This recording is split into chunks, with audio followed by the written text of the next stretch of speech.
Breaking. King Charles just exposed Keir Starmer's secret deal with EU officials. The documents were hidden for months from British voters. Over £15 million secretly transferred to Brussels accounts. And what happened next sent shockwaves across Parliament and Buckingham Palace. The stakes couldn't be higher for Britain's future. If you want to understand how this royal bombshell will change everything, hit that subscribe button right now, because the next 48 hours will determine Britain's sovereignty for generations. Here's what sparked this unprecedented royal intervention.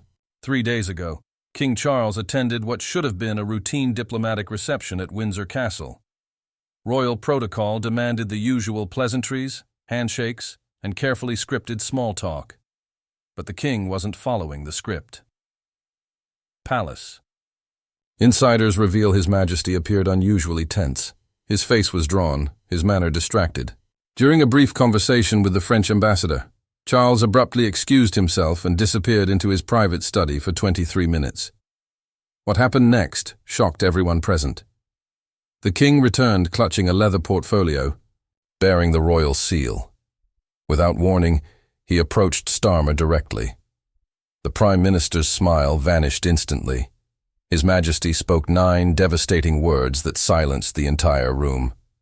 "I think we need to discuss Brussels, Prime Minister." Witnesses described Starmer's face draining of color. Security staff were immediately ordered to clear the room. For 16 tense minutes, Britain's monarch and Prime Minister were alone. When the doors finally reopened, Starmer rushed out. His exact words to his aide were chilling. "He knows everything. Get everyone to Downing Street now." The Prime Minister's car sped away at 9:47 p.m., breaking protocol by leaving before the reception ended. Palace sources say the king appeared grim but resolute. The response was swift and devastating. By midnight, emergency meetings were underway at number 10. Cabinet ministers arrived without explanation to the press.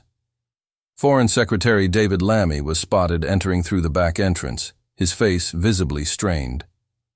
Home Secretary Yvette Cooper arrived moments later, refusing all questions.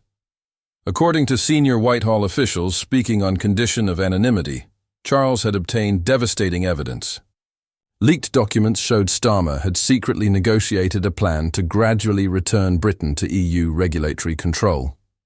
The papers revealed payments totaling £15.6 million to special Brussels accounts labelled UK Transition Preparation. Meanwhile, British pensioners who sacrificed everything for this country are suffering through the worst cost of living crisis in decades. Margaret Wilson, an 82-year-old former nurse from Sunderland, can't afford to heat her home this winter. She served the NHS for 47 years and now eats just one meal daily to save money. Her situation isn't unique. Veterans who defended British sovereignty sleep rough on the streets of Manchester. Former soldiers like James Blackwood, who served 3 tours in Afghanistan, now lives in his car. "I fought for a country that's forgotten me," he told reporters last week. While ordinary Britons suffer, Starmer's inner circle enjoys unprecedented luxury. We're talking 5-star Brussels hotels at taxpayer expense, private jets for climate conference holidays, special advisors earning more than heart surgeons for arranging these secret EU deals. The contrast is so stark, so morally repugnant, that even lifelong Labour supporters are disgusted. Union leaders who backed Starmer's election are now openly questioning his loyalty to working people. But then something happened that nobody saw coming. At 10:30 a.m. today, Buckingham Palace broke 70 years of political neutrality. In an unprecedented move, the king authorized the release of a 2-page statement directly challenging the government's integrity. At St. James's Palace, royal officials distributed documents revealing details of Starmer's secret negotiations. The British public deserves complete transparency regarding decisions affecting national sovereignty, the palace statement declared with unmistakable firmness. Royal historians called it the most significant constitutional intervention since the abdication crisis. The king's statement carefully avoided direct criticism, but made his position crystal clear. The Crown serves as guardian of democratic principles when they appear threatened, it continued. Palace insiders revealed Charles had consulted constitutional experts for weeks before acting. The documents weren't recklessly released. Each page was carefully vetted by royal lawyers, ensuring everything was legally bulletproof. The timing wasn't accidental either. Senior sources revealed Charles waited until he had absolute proof before acting. The optics are devastating for Starmer's government. A monarch felt compelled to protect democracy from elected officials secretly undermining it. Financial markets reacted immediately. The pound plummeted 3.8% against the dollar in just 40 minutes. FTSE 100 shares dropped by 287 points, the worst single-day fall since Brexit. Economic confidence shattered across sectors. Within Parliament, the Labour Party fractured instantly. 26 MPs publicly questioned Starmer's leadership. WhatsApp groups with names like Save Labour and Time for Change formed within hours. 7 junior ministers drafted resignation letters. International reaction was equally swift. The German Chancellor cancelled a planned London visit scheduled for tomorrow. Brussels officials refused all comment, a silence that speaks volumes. President Biden called for democratic transparency in a carefully worded statement. Social media exploded with Starmer's secret trending globally for 14 hours straight. Over 2 million tweets mentioned royal intervention. Facebook groups organizing protests grew by thousands each hour. Polling data revealed the catastrophic impact. Labour's support collapsed from 42% to just 29% overnight. Conservative numbers jumped to 36%. Reform UK surged to 21%, their highest ever polling. Street protests erupted across Britain. In Birmingham, Manchester and Glasgow, thousands gathered with signs reading, "Betrayed by Labour" and "God Save the King." Police estimated 7,500 protesters outside Parliament by 6 p.m. Inside Number 10, absolute chaos reigns. Ministers are openly shouting at each other behind closed doors. Chief of Staff Sue Gray allegedly threatened to resign on the spot. Starmer was overheard telling Deputy PM Angela Rayner, "This is a bloody coup, not governance." Cabinet WhatsApp groups with names like Crisis Management are overflowing with panic. Ministers blame each other for the leaks. Communications Director Matthew Doyle has reportedly thrown his phone against a wall in frustration. The question isn't if they'll collapse, it's when. Home Secretary Yvette Cooper looked physically ill leaving the emergency Cobra meeting. Sources say she barely spoke during the 3-hour crisis talks. Special advisors have been ordered to prepare resignation statements. Press officers are drafting contradictory responses, unsure which strategy will survive the next hour. Career civil servants describe the atmosphere as terminal for the government. But here's the explosive part that could trigger a constitutional crisis within days. Classified Foreign Office documents show Starmer personally signed a Memorandum of Understanding with Brussels officials on September 3rd. If these documents are authentic, and if they contain what royal sources claim, then Starmer deliberately misled Parliament on at least 7 separate occasions. Think about what that means. A sitting Prime Minister potentially committed a direct violation of ministerial code. The optics of that would be absolutely devastating. Legal experts suggest such actions could trigger immediate calls for resignation or even face criminal investigation. Former prosecutors are already discussing potential misconduct in public office charges. Meanwhile, Conservative leader Rishi Sunak is strategically positioned for maximum advantage. While Starmer scrambles to contain the damage, Sunak appears calm and statesmanlike in comparison. "This isn't about politics anymore," Sunak declared from his constituency in Yorkshire. "This is about whether the British people can trust their government with the basic principles of democracy." The polls tell the story. Conservative support has surged 7 points since this morning. For the first time since losing the election, the Tories lead in 117 potential constituencies. Sunak isn't just regaining ground, he's positioned to potentially force an extraordinary early election. Reform UK leader Nigel Farage has seized the moment with characteristic force. Charles has done what elected officials failed to do, protect British sovereignty, he told supporters in Dover this afternoon. The next 72 hours are absolutely critical.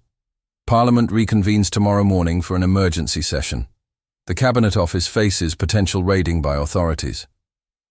Government legal advisors are reviewing whether ministers breached their oaths. The question is no longer whether Starmer misled voters. It's whether his entire government can survive until the weekend. Britain is watching its political foundations crack in real time. This crisis will be studied for decades as the moment royal authority clashed directly with parliamentary power. At its epicenter stands Keir Starmer, who looks increasingly isolated and desperate as each hour passes. So here's the question that matters. Did King Charles just save British democracy or destroy it? Did Starmer commit the biggest betrayal in modern political history? Or did he simply negotiate poorly and get caught? What do you think about the King's extraordinary intervention? Was Charles right to expose these documents, or should he have remained silent? Drop your thoughts in the comments below. We read every single one. And if this story shocked you as much as it shocked us, share it with everyone who needs to see what's really happening in Britain right now. The mainstream media won't tell you the full truth, but we will. And tomorrow, we'll bring you exclusive details from inside Westminster as this crisis reaches its breaking point. The fallout from the royal bombshell continues to spread like wildfire across Britain's political landscape. Just 47 minutes ago, Chancellor Rachel Reeves was spotted entering Buckingham Palace through a rarely used side entrance. Palace sources confirm this meeting wasn't scheduled. The government's chief financial officer apparently requested an urgent audience with the King. But wait, because there's another layer to this unfolding disaster. Former MI6 officials have broken decades of silence. 3 retired intelligence officers claim Starmer's team deliberately bypassed normal security protocols when discussing these EU negotiations. Sir Malcolm Hawkins, who served 32 years in British intelligence, called it the most blatant circumvention of national security oversight I've witnessed in my lifetime. The documents Charles revealed weren't just politically explosive. They contained direct evidence of financial impropriety. EU transition funds weren't merely allocated. They were channeled through 3 separate offshore accounts first. Banking. Records show $3.7 million passed through a Cayman Islands holding company called European Advancement Partners before reaching Brussels. Look at what the financial trail reveals. 4 Labour ministers received consulting fees from this same company last year. Shadow Chancellor Rachel Reeves authorized these payments personally. Her signature appears on page 7 of the documentation, dated March 17th. The paper trail is undeniable and devastating. Inside Westminster, the panic has transformed into something even more dangerous: betrayal. Cabinet ministers now openly plot against each other. Northern Ireland Secretary Hilary Benn was recorded telling allies, "Starmer's finished. We need to decide who survives this." Education Secretary Bridget Phillipson has reportedly secured the backing of 17 MPs for a leadership challenge. What's truly shocking is how quickly lifetime allies have abandoned the Prime Minister. Starmer's most loyal supporters are suddenly unreachable. Phones go straight to voicemail. Messages remain unread. The political isolation is total and brutal. Meanwhile, the royals aren't backing down.